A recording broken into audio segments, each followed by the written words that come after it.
जगावं त्या एका व्यक्तीसाठी, तिच्या आनंदासाठी, तिच्या हसण्यासाठी. ती वेगळी असते प्रत्येकासाठी. तिच्या सोबतच्या नात्याचं नाव असतं वेगळं प्रत्येकासाठी.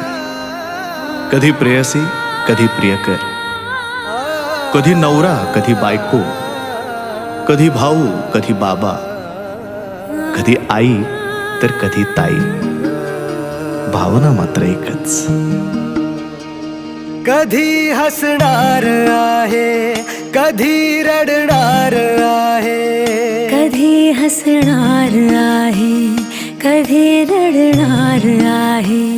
मी सारी जिंदगी माझी तुला जपणार आहे. मी सारी जिंदगी माझी तुला जपणार आहे.